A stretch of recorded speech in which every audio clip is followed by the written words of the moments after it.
The Miami Heat's playoff spot might be in jeopardy after tonight's back-breaking loss to the Philadelphia 76ers. We'll recap tonight's loss as well as an update on the injury report as we lost another key player in tonight's game. All on this episode of Heat Digest, where we create daily Miami Heat content. So if that interests you, subscribe to the channel, as almost 90% of you guys currently watching are not currently subscribed. We just hit 1,100 subscribers. We appreciate all your support, so thank you. But let's get to it and break down this absolutely horrific loss for the Miami Heat. I'm quickly going to start with the injury report due to the fact that we went into this game short-handed once again, but it got even worse just right about halftime for the Miami Heat. So first things first, again, we did not have Tyler Herro, we did not have Kevin Love, we did not have Jimmy Butler, and we did not have Nikola Jovic. Okay, well, we also lost Duncan Robinson about at halftime during this game. Before that, he played 24 minutes. He didn't do a lot on offense. We'll break down his shooting percentages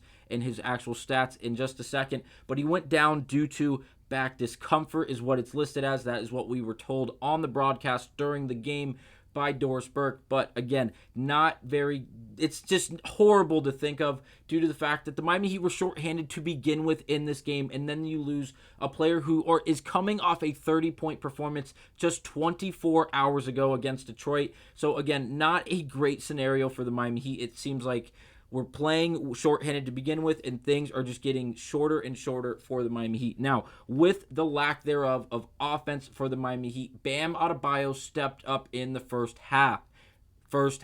He was phenomenal. Where is it? He had 13 points, 9 rebounds, 5 assists, and he shot 100% from the field, which was 6 of 6.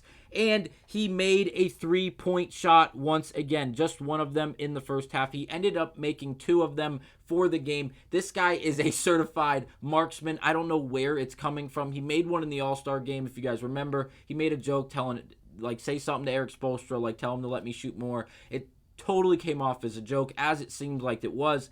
But damn, this guy can seriously shoot the 3-point shot when he's left open, and he's going to make teams continue to pay, and I'm here for it. But he's not getting a pass tonight because he did not play great in the second half. Here are the overall box score for the Miami Heat tonight. Quickly, with Bam Adebayo, he shot 8 of 10 for the game. At halftime, he was 6 of 6. In the second half, he shot 2 of 4. All 4 of the shots came in the third quarter. He had 7 of the 16 points for the Miami Heat in the third quarter, which is abysmal. 16 points in a quarter scored is just flat out ridiculousness. It should never happen. Like, we cannot give up 28 points and only score 16 in a quarter and expect to be in a competitive game. And we ended up making it competitive throughout the bottom half of the third quarter, and really the entire fourth quarter. The Miami Heat went on a run. It felt like the defense was alive. The energy was so high, and things were really good for the Miami Heat. But again, we'll get to that in just a second because we have to break down the first half to begin with. But again, Bam Adebayo not doing it. Really, he went absent. He didn't take a single shot in the fourth quarter, and 2 of 4 in the second half entirely, which is really just the third quarter, as he scored 7 of the 16 points for the Miami Heat in that quarter. But let's first start with the first half. Terry Rozier came out aggressive. He was just like he did last night against the Detroit Pistons. He was extremely aggressive. He was getting the ball. He was putting his head down and really looking to score the basketball. Not only getting to the basket, but making tough step-back jump shots, which he's really doing a great job at. He did it from the start until the finish of the game, especially getting hot in the second half when we didn't have someone like Bam Adebayo being aggressive on the offensive end for Miami. Now, we can't go the first half of breaking down the first half and not say Caleb Martin's name for the good and the bad. There was 2 moments during the first half where it felt like the momentum was really going to get out of hand for the Miami Heat. Caleb Martin couldn't buy a basket, it felt like, especially in the first 3 quarters of the game. It felt like everything he was doing, what he was getting penalized for, whether or not it was him being on the offensive, going to the basket, or even playing defense that was a bit too aggressive and getting a foul called on him. Now, the 2 moments I'm highlighting are both in the first half in the second quarter, with just probably 4 or less minutes remaining in the second quarter. The first one is when Caleb Martin had the ball going to the basket, and no one else but Kyle Lowry, who had a revenge game tonight, which we'll talk about in just a second, was able to poke the ball away, really strip the ball away from Caleb Martin, who did not agree with the no call that he got. he decided to destroy the referee on the other side of half court and allowed a 5-on-4 to go on, which resulted in a Kelly Oubre 3, and it was not good, as then Caleb Martin was teched going into the commercial break because Erik Spoelstra took a timeout. We came out of that timeout, and Tyrese Maxey was taking a technical free throw for the Philadelphia 76ers, and it felt like all the momentum had exited the sails of the Miami Heat and was just right back with the Philadelphia 76ers, who were at home tonight in Philadelphia, which did not help. And then later on in the quarter, just a few minutes after, the Miami Heat did bounce back, make an open three that was drawn up beautifully by Erik Spoelstra, but it was quickly negated due to the fact that Terry Rozier was on a fast break, and no one else but Nicholas Batum, who it seems like he's been in the league for 100 years, was able to have a chase down block on Terry Rozier, which resulted in Rozier going down. It looked like he could have possibly been injured. He wasn't. He just got up extremely slow.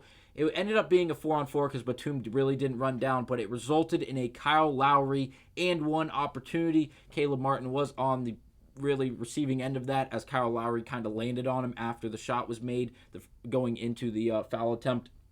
Not great. The first half ends. We are only down 2 points, and it seems like this game is extremely in reach, and that's when things really collapse. Now, we'll break down the first. That was the first half where, again, 2-point lead for the Philadelphia 76ers. We're going into the third quarter, and it seems like there's a real chance for Miami. The momentum is up in the air to be grabbed, and Philadelphia came out and they punched us square in the mouth, and we had nothing to say for it for like a total of like 6 minutes. And there was a lot of time played without Bam Adebayo, especially in the first 3 quarters, where just shit did not work. Thomas Bryant was on the floor. His energy was extremely high, playing alongside players like Caleb Martin, but it did not matter due to the fact that we just could not. Thomas Bryant is not Bam Adebayo, especially on the offensive end, and it did not result in a lot of baskets. Yes, the energy was high, but we weren't producing baskets. In the Philadelphia 76ers went on a 15-0 run, resulting in a 17-point lead, which was the largest lead for the Philadelphia 76ers tonight.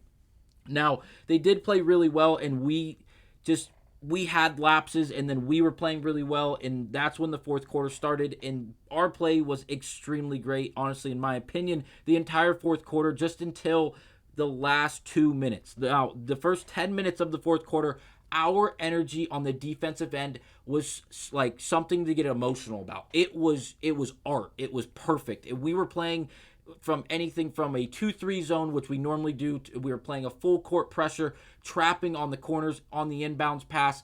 Things were really working. We ended up playing almost like a 1-2-2 type of zone inside the half court line, which was weird, and it looked very like hybrid-y, if you will. Erik Spoelstra has been a mastermind his entire career, and tonight it really did show. We did a great job at stopping, or really trying to stop Tyrese Maxey, and there's periods of the game where we did a great job in doing that, but he ended up beating us, having another 30-point game where he just manipulated our team overall on the defensive end. In the third quarter, again, we were horrible. We were absolutely terrible. Going into the fourth, our defense was high energy, and we outscored the Philadelphia 76ers 26-19, but we came up short. Jaime Jaquez Jr., I love you as a rookie. I love that we landed you in the draft. I think you were a big steal.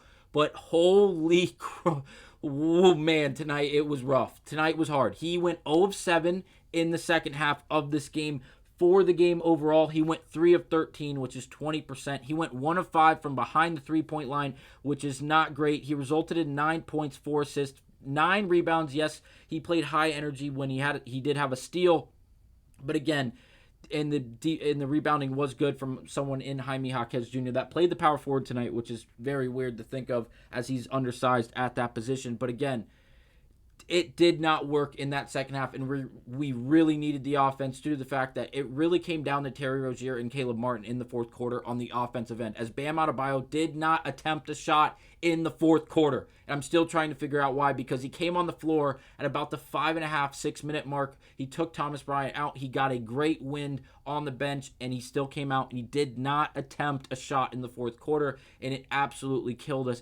It just broke our back, as we needed the points desperately. Jaime Jaquez Jr. had a collage of shots in that fourth quarter that did not go in, including a 3-point shot.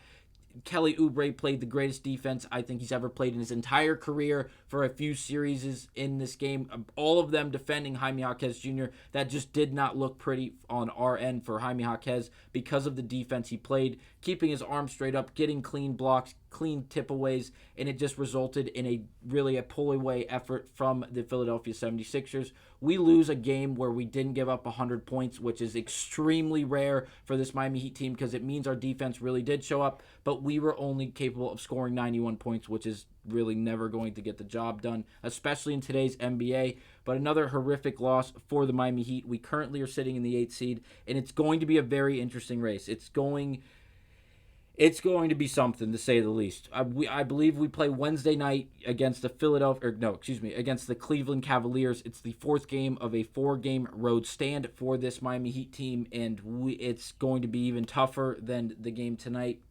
Again, the injury report looks like this. We have 3 players listed at day-to-day. Kevin Love and Tyler Herro are going to be out. Herro will be out for at least 1 to 2 weeks before he is reevaluated, which is just absolutely terrifying that we have to play more games without him, especially if Butler, Jovic, and Robinson are all listed as day-to-day, which they currently are. And then finally, Kevin Love, obviously only listed out for tonight's game, to be determined to see whether or not he makes a return earlier this week against the Cavs or not. But again, that will be it for this episode of Heat Digest. Appreciate you guys watching. I'll see you guys on the next one.